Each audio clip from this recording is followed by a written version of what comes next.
2008년 2월 12일 화요일, 지방의 한 가정집에 눈부신 조명이 켜져 있었습니다. 그 환한 조명 아래 한 여자가 앉아 있었습니다. 30살의 오 씨. 그녀의 두 눈은 이미 빨갛게 충혈되어 있었고 손에 쥔 하얀 티슈는 눈물에 푹 젖어 있었습니다. 카메라가 그녀를 비추자 여자는 가슴을 쥐어짜며 오열하기 시작했습니다. 제발 우리 형진이를 찾아주세요. 날씨가 이렇게 추운데 우리 아이가 어디서 어떻게 지내는지. 목소리는 파르르 떨렸고 눈물은 멈추지 않고 뺨을 타고 흘러내렸습니다. 그녀는 카메라를 향해 간절하게 두 손을 모았습니다. 누군가 아이를 데리고 있다면 제발 집으로만 보내달라고 보내주세요. 엄마가 영진아, 잘못했다고 울부짖었습니다. 엄마가 잘못했어.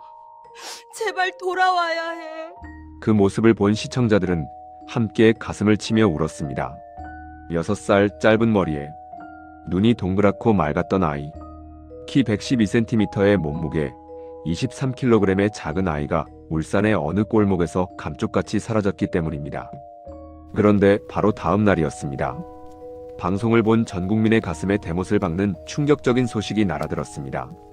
울산에서 차로 40분을 달려가야 하는 경주 내남면의 어느 황량한 논두렁. 그곳에 버려진 120cm 높이의 녹슨 드럼통 안에서 형체를 알아볼 수 없이 시커멓게 타버린 무언가가 발견되었습니다. 그 차갑고 어두운 드럼통 속에서 뜨거운 불길에 휩싸인 채 누군가의 미래가 한 줌재로 바뀌었습니다.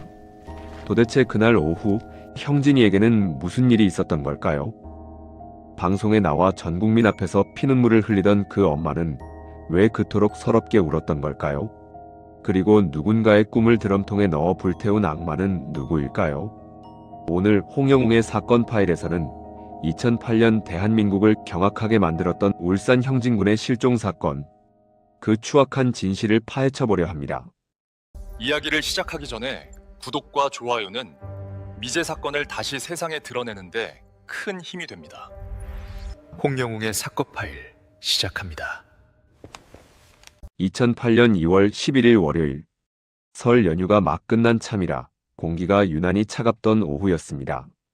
울산광역시 남구의 한 한적한 주택가, 그곳에는 지어진 지 오래되어 외벽 페인트가 군데군데 벗겨진 낡은 2층 빌라가 한 채 있었습니다.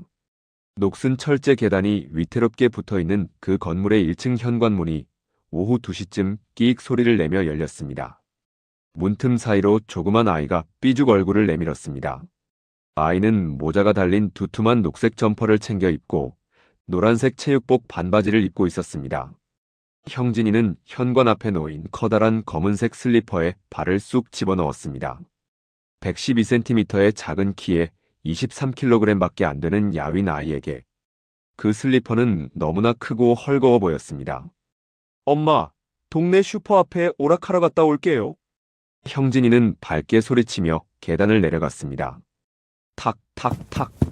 헐거운 슬리퍼가 시멘트 바닥에 닿는 소리가 조용한 골목 안에 경쾌하게 울려 퍼졌습니다. 마침 2층 창가에 서 있던 엄마가 그 모습을 보고는 창문을 열어 소리쳤습니다. 형진아, 날도 추운데 반바지 입고 나가. 네, 엄마. 괜찮아요. 아이는 고개를 돌려 활짝 웃어 보이고는 이내 골목 모퉁이를 돌아 사라졌습니다. 그것이 형진이의 마지막 모습이었습니다. 오후 4시가 지나자 겨울 해가 짧게 기울기 시작했습니다. 골목의 어둠이 깔리고 보일러 돌아가는 윙 소리가 집집마다 들려오기 시작했지만 형진이는 돌아오지 않았습니다. 5시, 6시, 시계 초침 소리만 또각또각 들려오는 적막한 거실에서 계모 오씨가 밖으로 나왔습니다. 그녀는 다급한 표정으로 골목을 이리저리 뛰어다니며 아이의 이름을 불렀습니다. 형진아, 우형진, 어디 간 거야? 골목 끝 슈퍼마켓에 달려가 보았지만 주인 할머니는 고개를 저었습니다. 오늘 형진이를 본 적이 없다는 말이었습니다. 근처 오락실과 PC방을 샅샅이 뒤졌지만 노란 바지를 입은 아이의 모습은 어디에도 보이지 않았습니다. 결국 저녁 7시가 넘은 시각, 오 씨는 떨리는 손으로 전화기를 들었습니다. 경찰서로 전화를 거는 그녀의 목소리는 울음 섞인 불안으로 가득했습니다. 6살 아들이 집 근처에서 사라졌다는 신고였습니다. 2008년 2월 12일 새벽 울산 남부경찰서 형사들이 비상 소집되었습니다. 당시 막 도입되었던 실종아동 긴급 전파 시스템인 엠버 경보가 발령되었습니다. 울산 시내 전광판과 사람들의 휴대전화로 형진이의 인상착의가 전송되었습니다. 수백 명의 경찰이 투입되어 재개발 예정지의 빈집 문을 발로 차서 열고 차가운 묘원 주변과 뒷산을 샅샅이 수색했습니다. 하지만 이상했습니다. 보통 유괴라면 걸려와야 할 협박 전화도 몸값을 요구하는 문자도 없었습니다. 무엇보다 그 좁은 주택가 골목에서 6살 아이를 봤다는 목격자가 단 한 명도 나타나지 않았습니다. 형진이는 마치 연기처럼 그 자리에서 증발해버린 것 같았습니다. 2001년 11월에 태어난 아이는 실종 당시 겨우 6살이었습니다. 곱슬곱슬한 머리카락에 밤토리처럼 동그랗고 맑은 눈을 가진 형진이는 동네에서도 인사를 잘하는 예의 바른 아이로 통했습니다. 유치원 선생님들은 형진이를 두고 입을 모아 이렇게 말했습니다. 6살인데 어른처럼 말을 하고 글도 벌써 다 떼버린 영재였다고요. 하지만 그 똑똑한 아이는 자기 몸에 새겨지는 시퍼런 멍 자국에 대해서는 입을 꾹 다물었습니다. 형진이의 비극은 아주 오래전부터 시작되었습니다. 친엄마와 아빠는 아이가 돌도 되기 전에 헤어졌습니다. 아빠는 직업도 없이 빚만 늘려갔고 아내를 때리는 것도 모자라 여러 여자와 바람을 피우고 다녔습니다. 밖에서는 다른 여자들에게 명품 가방을 사주면서 정작 집에는 아이 기저귀 값이나 분유값 한 푼 주지 않는 사람이었습니다. 견디다 못한 친엄마는 눈물을 머금고 아이를 시댁에 맡겨야 했습니다. 초등학교 입학 전까지는 아이를 만나지 않겠다는 가혹한 조건을 받아들이면서 말입니다. 그렇게 고모집에서 사랑받으며 자라던 형진이는 2007년 4월에 다시 아빠가 있는 울산 집으로 돌아왔습니다. 그리고 같은 해 10월 새엄마 오씨가 들어왔습니다. 두 사람은 2008년 4월에 결혼식을 올릴 예정이었습니다. 하지만 그 예식 비용을 준비하는 동안 형진이의 삶은 지옥으로 변해가고 있었습니다. 유치원 선생님은 형진이의 뺨이 자주 빨갛게 부어있는 것을 발견했습니다. 어디 다쳤느냐고 물으면 형진이는 늘 괜찮다며 생글생글 웃었습니다. 하지만 그 맑은 눈엔 슬픔이 가득했습니다. 목에는 누군가에게 긁힌 듯한 상처가 선명했고 이웃들은 복도에서 아이의 자지러지는 울음소리를 들었습니다. 그러나 2008년 당시만 해도 남의 집 훈육에 참견하는 것은 신뢰라는 인식이 강했습니다. 이웃들은 형진이의 얼굴에 멍이 늘어갈수록 고개를 돌렸고 그렇게 아이는 유일한 구원의 손길들을 잃어갔습니다. 형진이가 남긴 스케치북에는 아이의 마음이 고스란히 담겨 있었습니다. 형진이는 그림 속에 세 사람의 얼굴을 그렸습니다. 자신은 입꼬리를 올리고 활짝 웃고 있었지만 아빠는 화가 난 눈과 입으로 그렸습니다. 가장 충격적인 것은 새엄마 오씨의 얼굴이었습니다. 형진이는 엄마의 입은 웃고 있게 그렸지만 눈은 무섭게 치켜뜬 환한 모양으로 그려 넣었습니다. 6살 아이는 이미 알고 있었던 겁니다.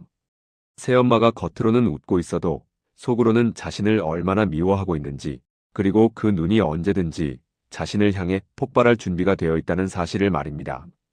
경찰은 처음부터 이 사건을 강력 사건으로 분류하고 수사력을 집중했습니다.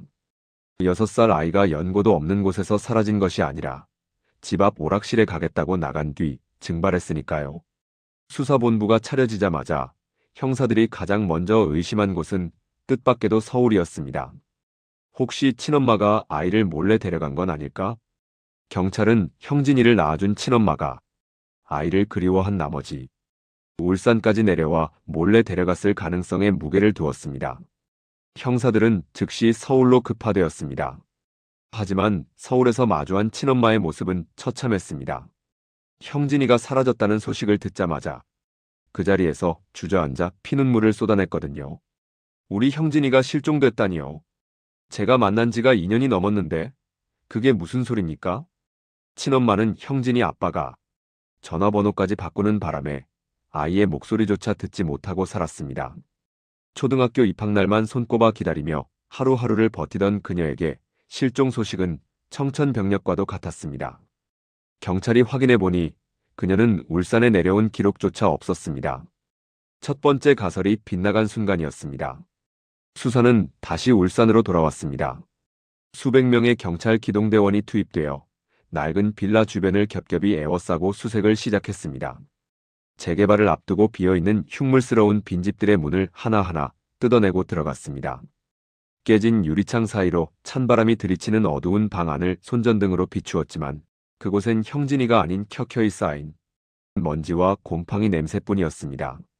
묘원 주변의 수풀을 헤치고 얼어붙은 산길을 올라가며 형진이의 이름을 불렀지만 돌아오는 건 공허한 메아리뿐이었습니다.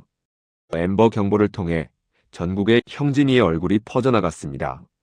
112cm의 작은 키, 녹색 점퍼와 노란 체육복 바지. 하지만 이상하게도 목격자가 단 한 명도 나타나지 않았습니다. 형진이가 가겠다고 했던 슈퍼 앞 오락실 주인도 고개를 저었습니다. 그날 오후에 형진이는 여기 오지 않았어요. 6살짜리 꼬마가 오면 금방 눈에 띄는데 본 기억이 전혀 없습니다. 경찰은 혼란에 빠졌습니다. 아이는 분명 집을 나섰는데 골목 밖으로 나가는 걸 본 사람이 아무도 없었습니다. 2008년 당시에는 지금처럼 골목마다 촘촘하게 설치된 CCTV가 없었습니다. 범인이 마음만 먹으면 아이를 차에 태워 순식간에 사라질 수 있었고 목격자가 없다면 추적할 방법도 막막하던 시절이었죠. 유괴라고 하기엔 돈을 요구하는 전화 한 통 없었고 사고라고 하기엔 시신조차 보이지 않았습니다. 수사는 교착 상태에 빠졌고 사람들의 관심은 점차 식어갔습니다. 하지만 경찰의 눈에는 한 사람의 알리바이가 너무나도 매끄럽다는 사실이 보였습니다. 바로 실종 당일 집 주변을 산책했다던 계모 오 씨였습니다. 시간은 잔인하게 흘러갔습니다. 형진이가 사라진 2008년 2월 10일부터 하루, 이틀, 3일. 날짜가 바뀔 때마다 사람들의 희망은 조금씩 깎여나갔습니다.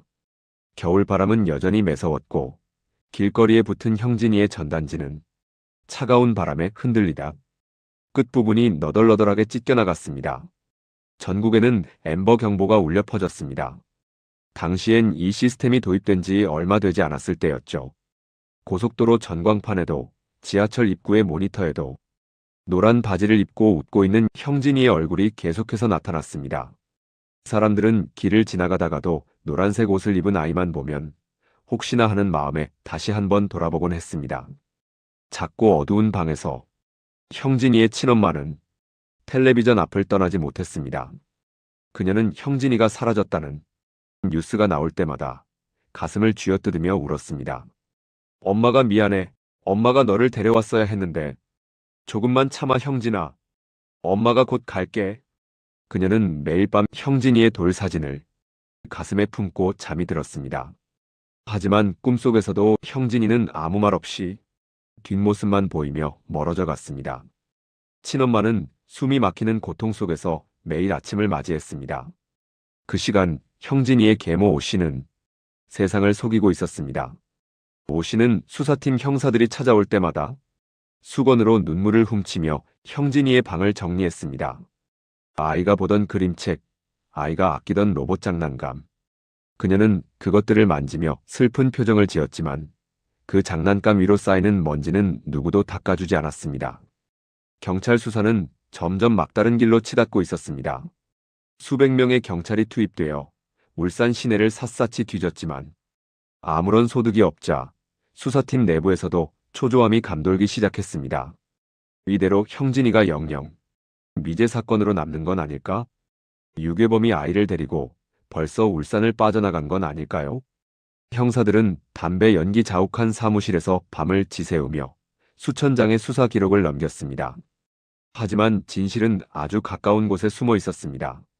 바로 사건 당일의 기록들이 담긴 서류 뭉치 속이었습니다. 경찰은 초기에 가족들의 통화 내역을 확보해 두었습니다.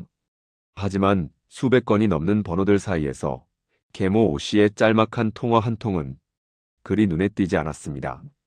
그날 오후 2시 17분, 그녀가 남동생과 나눈 3분 42초의 통화 기록. 평범한 통화처럼 보였던 이 숫자들이 사실은 형진이가 어디에 있는지 알려주는 유일한 이정표였습니다. 2008년 2월 12일 오후 울산 남부경찰서 수사본부의 공기는 담배 연기와 피로로 눅눅하게 가라앉아 있었습니다. 수백 명의 인력이 동원되어 울산의 산과 들을 뒤졌지만 형진이의 흔적은 나오지 않았고 수사는 점점 미궁으로 빠져드는 듯 보였습니다. 그때였습니다. 산더미처럼 쌓인 통신 기록을 분석하던 젊은 형사 한 명의 눈이 번쩍 뜨였습니다. 팀장님, 이것 좀 보십시오. 오 씨의 통화 기록이 이상합니다. 형사가 내민 서류에는 계모 오 씨의 휴대전화 기지국 위치가 찍혀 있었습니다. 사건 당일인 2월 11일 오후 2시 17분. 그녀는 분명 경찰에게 이렇게 말했습니다. 형진이가 오락실에 간 사이 자신은 집 근처 골목을 산책하며 아이를 찾았다고 말이죠. 하지만 기지국이 가리키는 위치는 울산 남구가 아니었습니다. 그녀의 신호가 잡힌 곳은 경상북도 경주시 내남면, 울산에서 차로 40분을 넘게 달려야 하는 황량한 시골 마을이었습니다. 산책을 했다더니 왜 이 시간에 경주에 가 있는 거야? 수사팀장의 목소리가 낮게 깔렸습니다. 과학은 거짓말을 하지 않습니다. 오 씨가 통화했던 그 3분 42초 동안 그녀의 몸은 울산의 집이 아니라 경주의 낯선 논두렁 위에 있었습니다.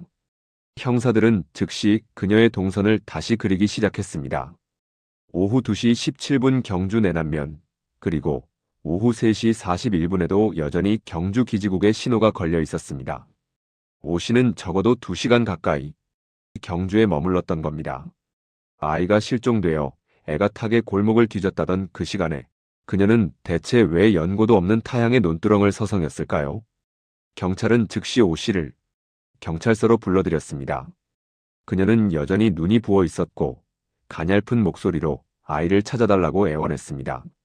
하지만 형사가 통신 기록을 책상 위에 탁 내려놓자 그녀의 눈동자가 갈피를 잡지 못하고 흔들리기 시작했습니다. 이날 오후에 경주에는 왜 가셨습니까? 다시 묻겠습니다. 2월 11일 오후 어디 계셨습니까? 오 씨가 입술을 깨물었습니다. 집에 있었어요. 거짓말 그만하십시오. 형사가 서류를 펼쳤습니다. 통화 기록이 여기다 있습니다. 오후 2시 17분 경주시 내남면에서 통화하셨습니다. 오후 3시 41분 같은 지역에서 또 통화하셨습니다. 왜 경주에 가셨습니까? 침묵과 함께 시계 초침 소리만 또각또각 들렸습니다. 형진이와 함께 갔습니까? 오 씨의 눈동자가 흔들렸습니다. 아니에요. 그럼 혼자 갔습니까? 아이를 두고?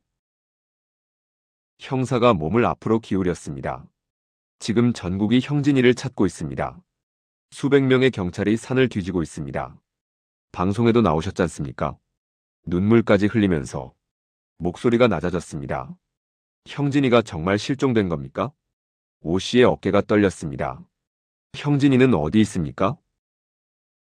살아 있습니까? 그 순간이었습니다. 오 씨의 눈에서 눈물이 주르륵 흘렀습니다. 하지만 방송에서 흘린 눈물과는 달랐습니다. 하지만 그 입에서 나온 말은 형진이의 위치가 아니라 듣는 이의 귀를 의심케 하는 참혹한 고백이었습니다. 죄송해요. 목소리가 나왔습니다. 떨리는 목소리로 오 씨가 말했습니다. 제가... 형사들이 숨을 죽였습니다. 그 아이는 정말 사고였어요. 그 한마디에 취조실의 공기는 얼어붙었습니다. 뭐라고 하셨습니까? 아파서 자는 줄 알았어요. 근데 아이가 숨을 안 쉬더라고요. 형사가 자리에서 일어났습니다. 언제입니까? 2월 5일. 저녁이었어요. 어디서요? 집에서요. 오 씨가 고개를 떨궜습니다. 왜 죽였습니까? 너무 버릇이 없어서 한 대 때린 거였어요. 죽을 줄은 꿈에도 몰랐어요. 형사가 주먹을 쥐었습니다. 6살 아이가 밥을 안 먹는다고, 말을 안 듣는다고 죽였다는 겁니까? 어떻게 죽였습니까? 그냥 몇 대 때렸어요. 뭘로요? 그냥 손에 잡히는 걸로요. 오 씨의 목소리가 점점 작아졌습니다. 그 다음엔요? 애가 쓰러졌어요. 그리고 움직이지 않았어요. 언제 죽었다는 걸 알았습니까? 그날 밤에 아이가 숨을 안 쉬었어요. 형사가 물었습니다. 그 다음엔 뭘 했습니까? 오 씨가 떨리는 목소리로 말했습니다. 종이박스에 넣었어요. 그리고요? 택시 불렀어요. 어디로 갔습니까? 경주요. 내남면. 왜 거기로 갔습니까? 아는 곳이었어요. 사람 안 다니는 논두렁이 있거든요. 형사가 다시 물었습니다. 그리고 어떻게 했습니까? 오 씨가 한참을 침묵했습니다. 그리고 입을 열었습니다. 드럼통이 있었어요. 높이가 한 여기 배까지 오는. 그 안에 넣었어요. 형사의 얼굴이 굳었습니다. 그리고요? 휘발유를 그 안에 부었어요. 그리고 불을 붙였어요. 조사실이 조용했습니다. 너무 조용했습니다. 형사가 물었습니다. 혼자 했습니까? 네.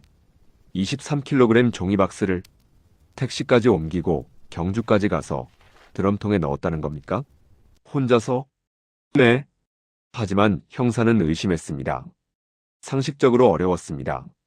이 자백으로 그동안 방송에 나와 전 국민을 울렸던 그 눈물은 모두 시뻘건 거짓말임이 밝혀졌습니다. 과학수사가 그녀의 알리바이를 깨뜨린 순간 형진이의 실종은 비극적인 살인 사건으로 변해버렸습니다. 그녀는 몰랐습니다. 과학은 발전한다는 것을, 그리고 당신이 남긴 그 짤막한 전파 신호 하나가 진실을 향한 가장 강력한 이정표가 될 것이라는 사실을 말입니다. 오 씨의 자백으로 베테랑 형사들의 눈빛은 오히려 날카롭게 빛났습니다. 자백은 끝이 아니라 새로운 수사의 시작이었기 때문입니다. 형사들은 곧바로 3명의 인물을 용의 선상에 올리고 현미경으로 들여다보듯 낱낱이 파헤치기 시작했습니다. 첫 번째 용의자는 당연히 자백을 했던 계모 오 씨였습니다. 그녀는 형진이가 밥을 안 먹고 대든다는 이유로 둔기를 휘둘렀다고 말했습니다. 하지만 그녀의 가냘픈 체구를 본 형사들은 의구심이 들었습니다. 23kg. 박스의 무게는 생각보다 묵직합니다. 무거운 박스를 들고 계단을 내려가 택시에 싣고 경주까지 달려가 도로에서 500m나 떨어진 논두렁까지 혼자 들고 갔다는 게 상식적으로 가능할까요? 그래서 두 번째 용의자로 떠오른 사람이 바로 친아빠 우 씨였습니다. 형사들은 그가 폭행 사실을 알고도 방관했거나 혹은 시신을 유기하는 과정에서 힘을 보탰을 가능성을 열어두었습니다. 2월 5일 저녁, 그리고 2월 6일 아침에 어디 계셨습니까? 형사들의 추궁에 아빠 우 씨는 멍한 눈으로 대답했습니다. 2월 5일 저녁에는 재래시장에 있는 친구 가게에서 일손을 돕고 있었고 다음 날 아침엔 집에서 잠을 자고 있어 아내가 나가는 줄도 몰랐다는 겁니다. 확인 결과 시장 상인들이 그의 알리바이를 증명해 주었습니다. 그는 형진이가 맞는 것을 알고도 모른 척한 비겁한 아빠였지만 적어도 그날 밤의 직접적인 공범은 아니라는 결론이 나왔습니다. 마지막 세 번째 용의자는 실종 당일 오 씨와 통화했던 남동생이었습니다. 경주 내남면 기지국에서 3분 42초간 나눈 통화. 혹시 남동생이 누나의 범행을 돕기 위해 경주에서 만났던 것은 아닐까요? 경찰은 즉시 남동생의 위치를 추적했습니다. 하지만 남동생은 당시 울산에 있었고 누나와의 통화는 그저 일상적인 안부 전화였음이 밝혀졌습니다. 오 씨가 경주에서 남동생에게 전화를 건 것은 아이를 태우는 그 끔찍한 시간 동안 밀려오는 공포를 달래기 위한 비정한 선택이었던 겁니다. 결국 모든 화살은 다시 오 씨 한 사람을 향했습니다. 형사들은 그녀가 23kg의 시신을 담은 박스를 어떻게 혼자 옮겼는지 끈질기게 캐물었습니다.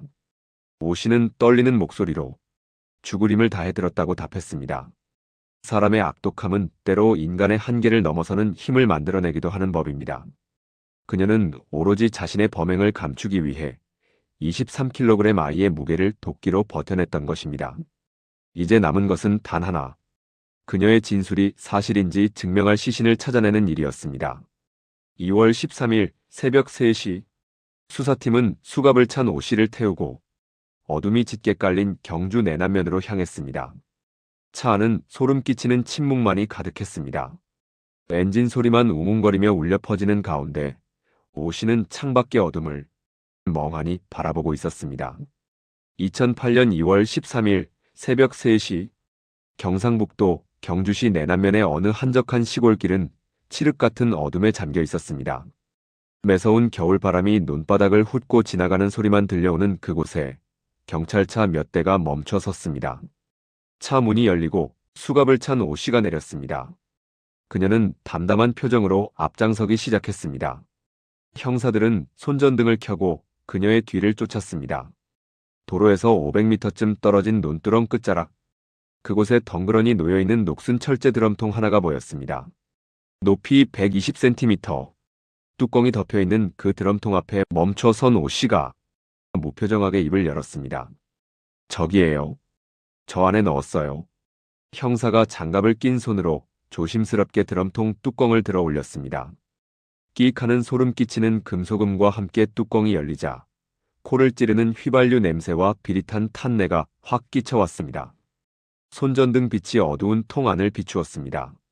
그곳엔 검게 타버린, 형체를 알아볼 수 없는 작은 무언가가 놓여 있었습니다. 23kg의 작은 영혼, 형진이었습니다. 범행은 치밀했습니다. 오 씨는 2월 5일 저녁 7시 30분경 밥을 먹지 않는다는 이유로 형진이를 폭행해 숨지게 한 뒤 밤새 시신을 방치했습니다. 그리고 다음 날 아침 아이를 종이박스에 담아 차에 실었습니다. 그녀는 미리 봐두었던 경주의 이외진 논두렁으로 달려와 드럼통에 시신을 넣고 휘발유를 부어 불을 붙였습니다. 불길이 솟구치는 동안 그녀는 그 옆에서 무엇을 생각했을까요? 여기서 우리는 지나온 복선들을 다시 짚어봐야 합니다. 앞에서 형진이가 신고 나갔다던 그 커다란 검은색 슬리퍼. 사실 형진이는 그 슬리퍼를 신고 나간 적이 없습니다. 오 씨가 아이를 실종으로 위장하기 위해 감춰두었던 것이죠. 앞에서 보았던 형진이의 그림 속 엄마의 얼굴. 입은 웃고 있지만 눈은 화가 나 있던 그 기괴한 모습은 결국 방송에서 오열하면서도 속으로는 시신을 태울 궁리를 하던 오 씨의 이중성을 아이가 본능적으로 그려낸 것이었습니다. 경찰이 서울의 친엄마를 의심했던 것도, 오 씨가 흘린 눈물에 속아 유괴 가능성만 뒤졌던 것도 모두 그녀의 치밀한 연극 때문이었습니다. 하지만 오 씨는 몰랐습니다. 자신이 남동생과 나눈 그 짧은 통화 기록이, 그리고 기지국이 남긴 전파 신호가 가장 강력한 증거가 되어 돌아올 줄은 말입니다. 모든 증거는 이제 단 한 사람, 오 씨를 가리키고 있었습니다. 그녀가 휘두른 폭력의 무게, 드럼통의 높이, 그리고 타버린 시신의 상태까지 퍼즐은 잔인할 정도로 완벽하게 맞춰졌습니다. 이제 남은 것은 이 악마 같은 범죄에 대한 법의 심판, 그리고 홀로 남겨진 친엄마의 피눈물뿐입니다. 2008년 2월 12일 울산대학교 심리학과 교수가 형진이 스케치북을 분석한 결과를 내놓았습니다. 그 결과는 참혹했습니다. 6살 아이가 남긴 스케치북에는 오늘 잘한 점은 단 한 칸도 채워져 있지 않았습니다. 대신 오늘 잘못한 점에는 삐뚤삐뚤한 글씨로 거짓말을 많이 했다. 밥을 빨리 안 먹었다. 형진이가 잘못했다는 자책만이 가득했습니다. 교수는 말했습니다. 이 아이는 집안에서 숨을 쉬는 것조차 죄라고 느끼며 살았을 것이라고요. 계모 오 씨는 형진이를 칭찬한 적이 한 번도 없었습니다. 그녀에게 형진이는 사랑해야 할 아들이 아니라 자신의 새로운 인생의 걸림돌이 되는 짐덩이에 불과했습니다. 4월에 있을 화려한 결혼식. 하지만 현실은 빚더미였고 그 스트레스는 고스란히 아무 저항도 못하는 6살 형진이에게 쏟아졌습니다. 2월 5일 저녁 7시 30분 밥을 잘 안 먹고 대든다는 이유로 시작된 매질은 무려 1시간 동안 이어졌습니다. 오 씨는 둔기를 휘둘렀습니다. 23kg의 작은 몸은 내장이 파열될 정도로 무참히 짓밟혔습니다. 형진이가 마지막으로 본 것은 자신을 죽이러 달려드는 계모의 환한 눈이었습니다. 아이는 숨이 끊어지는 순간까지도 자신이 나쁜 아이라서 맞는다고 생각하며 눈을 감았을 겁니다. 2008년 4월 22일 울산지방법원 재판정은 분노로 가득 찼습니다.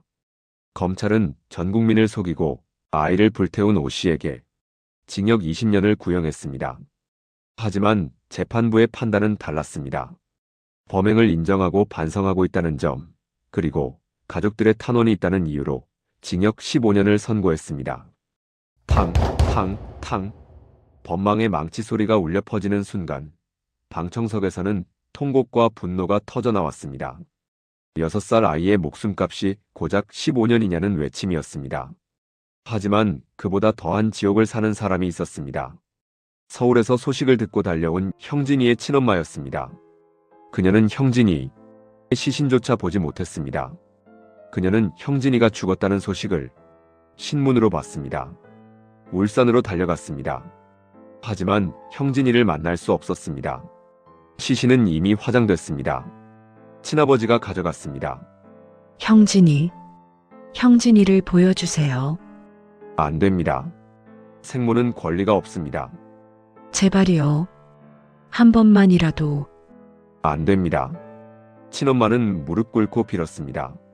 하지만 소용없었습니다. 형진이 시신도 유골도 볼 수 없었습니다. 친아버지는 형진이를 납골당에 안치했습니다. 친엄마에게 알려주지 않았습니다. 친엄마는 형진이가 어디 있는지도 몰랐습니다. 그래서 그녀는 유치원을 찾아갔습니다. 형진이 흔적이라도 찾고 싶었습니다. 형진이 사진이 있나요? 죄송합니다. 계모가 다 가져갔어요. 사진 한 장 없었습니다. 친엄마는 둘째 이모부와 함께 친아버지를 찾아갔습니다. 형진이 사진이라도, 최근 사진이라도 주세요. 없습니다. 유치원 사진도요? 그것밖에 없습니다. 실종 신고할 때 쓴 거.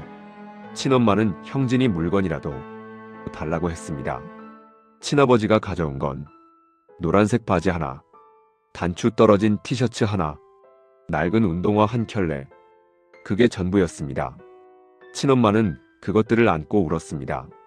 형진이 냄새가 났습니다. 작은 형진이. 친엄마는 화장터로 갔습니다. 형진이 옷을 태웠습니다. 재를 모았습니다. 그리고 한 초등학교 운동장으로 갔습니다. 그곳에 재를 뿌렸습니다. 형진아, 학교도 못 가본 우리 형진이. 여기서 친구들이랑 뛰어놀아. 바람이 불었습니다. 재가 날렸습니다. 운동장에 흩어졌습니다. 친엄마는 집으로 돌아왔습니다. 책상 앞에 앉았습니다. 펜을 들었습니다. 종이를 꺼냈습니다. 그리고 편지를 쓰기 시작했습니다. 형진이에게. 우리 아들 형진아, 엄마는 너에게 죽을 죄를 졌다. 눈물이 떨어졌습니다. 종이가 젖었습니다.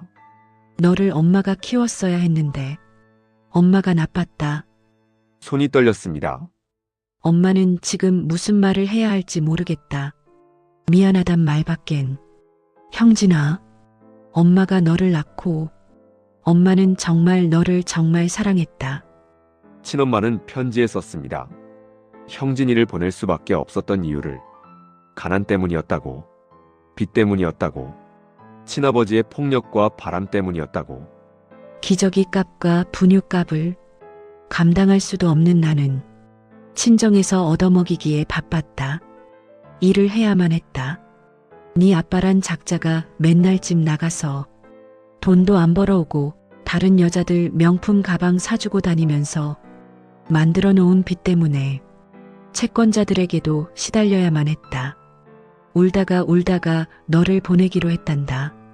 친할머니가 형진이를 데려간 날, 안고 가는 너의 뒷모습에 나는 그날 숨이 넘어갈 정도로 헐떡이면서 울었다.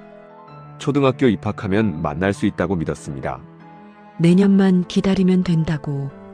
한참 식욕 왕성한 너를 밥 한 끼라도 제대로 먹이고 키우려면 돈 한 푼 없는 엄마보단 그래도 친할머니도 돈 벌고 하니 너를 더 잘 먹일 수 있을 것 같아서 친권을 포기해버렸다. 내년이면 너를 볼 수 있는 거였는데. 하지만 형진이는 돌아오지 않았습니다. 죽어서 돌아왔습니다. 차라리 못 키울 거면, 키우기 싫었으면 나를 찾아 연락을 하지. 왜 그렇게 구박을 해댄 건지 눈물만 난다. 유치원에서 들은 이야기. 정말 영재 소리 듣는 아이였다고. 그나마 고모가 키울 때 잘 봐준 것 같았다고. 어른만큼 똑똑하고 영특했다고. 친엄마는 울었습니다. 정말 억장이 무너지면서 편지는 계속됐습니다. 우리 형진이 계모도 계모지만 아빠한테도 맞으면서 얼마나 아팠을까. 얼마나 혼자 울었을까. 집에 얼마나 들어가기 싫었을까. 형진아, 엄마는 눈물이 나서 죽을 것 같다. 남들이 엄마더러 죽일년이라고. 손가락질해도 좋다. 네가 애 죽인 거라고 말하는 사람도 있다. 무섭지 않다. 그런 말들은. 친엄마는 복수하고 싶었습니다. 오 씨를 직접 죽이고 싶었습니다. 하지만 면회도 거부당했습니다. 내가 죽여버리고 싶어서 나도 같이 유치장에 들어가 버리려고도 했다. 아무리 기다려도 면회 거부권이 있다고. 보기 싫으면 못 본다고 안 보여주더라. 친엄마는 계속 썼습니다. 형진아, 형진아. 너무 보고 싶어서 가슴이 미어 터질 것 같다. 아무리 불러도 나타나지 않는 우리 형진이. 부검실에도 들어갈 수 없었습니다. 생모는 볼 수 없다고. 형체도 없이 타버린 너를, 붕대에 감아진 너를 보니 머리나 쓰다듬어주고 나왔다고. 이모부가 전해준 말이었다. 사람들에게 알리고 싶어서였는지 쇠로 맞은 듯한 몸의 일부분만 타지 않았다고. 친엄마는 펜을 놓을 수 없었습니다. 형진아, 엄마는 너에게 나쁜 엄마다. 미안해. 낳아놓고 끝까지 지켜주지 못해 미안하다. 엄마 천벌 받을게. 형진아, 한 번만 안아보고 싶다. 너만 한 애들을 보면 자꾸만 가슴이 터져버릴 것 같다. 마지막 문장. 사랑한다. 엄마는 자판이 안 보여서 더 이상 글 써주지 못해 미안하고, 엄마 넋두리만 해서 미안하고, 너를 아프게 한 그년놈들을 죽이지 못해서 엄마가 미안해. 편지가 끝났습니다. 눈물로 얼룩진 편지. 친엄마는 그 편지를 인터넷에 올렸습니다. 사람들이 읽었습니다. 모두 울었습니다. 형진이 엄마. 너무 가슴 아파요. 형진이가 하늘에서 편히 쉬길. 형진이는 6살에 세상을 떠났습니다. 초등학교에 가지 못했습니다. 친구들과 뛰어놀지 못했습니다. 어른이 되지 못했습니다. 단지 밥을 잘 먹지 않았다는 이유로, 말을 듣지 않았다는 이유로 형진이는 그렇게 허망하게 가버렸습니다. 형진이 친엄마는 지금도 살고 있습니다. 매일 형진이를 생각하며, 매일 미안해하며, 한 번도 안아보지 못한 아들을 그리워하며, 결국 형진이는 가지 못했습니다. 초등학교 운동장, 친구들과 뛰어노는 곳, 그곳에 가지 못했습니다. 대신 제가 되어 그곳에 뿌려졌습니다. 친엄마의 손으로. 형진이는 보지 못했습니다. 친엄마의 얼굴, 자신을 낳아준 사람, 자신을 사랑한 사람, 하지만 만나지 못한 사람. 형진이는 안아보지 못했습니다. 친엄마의 안전하고도 따뜻한 품을 말이죠. 여러분께 묻고 싶습니다. 아이는 누가 지켜줘야 할까요? 가장 가까운 사람이 가장 위험한 사람이 될 때 우리는 무엇을 해야 할까요? 이웃집 아이가 맞고 있다면, 아이 얼굴에 멍이 있다면 우리는 외면해도 될까요? 남의 집 일이라고 말해도 될까요? 형진이는 신호를 보냈습니다. 뺨에 상처, 목에 긁힌 자국, 스케치북에 자책. 하지만 아무도 구해주지 않았습니다. 선생님도, 이웃도, 할머니도 모두가 알았지만 아무도 신고하지 않았습니다. 그리고 형진이는 죽었습니다. 지금 이 순간에도 어디선가 형진이 같은 아이가 있을지 모릅니다. 맞고 있는 아이, 울고 있는 아이, 도움을 청하는 아이. 우리는 그 아이를 볼 수 있습니까? 그 아이를 구할 수 있습니까? 형진아, 이제 하늘에서는 편히 쉬렴. 그곳에서는 더 이상 아프지 않기를. 이제 무서워하지 않고 행복하게 웃을 수 있기를 바란다. 홍영웅의 사건 파일. 오늘 이야기는 여기까지입니다. 형진이가 하늘나라에서는 사랑받는 아이로, 친구들과 마음껏 학교 운동장을 뛰노는 아이로 지내길 간절히 바랍니다. 그리고 제2의 형진이가 생기지 않도록 여러분들의 따뜻한 관심과 사랑을 간절히 부탁드리겠습니다.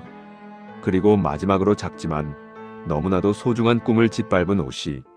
그 무거운 죄에 비해 한낱 가벼운 15년 형량을 다 채우고 지금 여러분들 곁에 가면을 쓴 채 본인은 이제 죄를 모두 씻었다고 착각하며 잘 먹고 잘 살고 있을 것입니다. 이런 끔찍한 범죄를 지은 사람에게 회개란 것이 존재할까요? 정말 세상 일은 너무나 불공평한 것 같아서 참 씁쓸해집니다. 구독과 좋아요는 미제 사건을 다시 세상으로 끌어내고 억울한 영혼들을 위로하는 데 큰 힘이 됩니다. 시청해주셔서 감사합니다.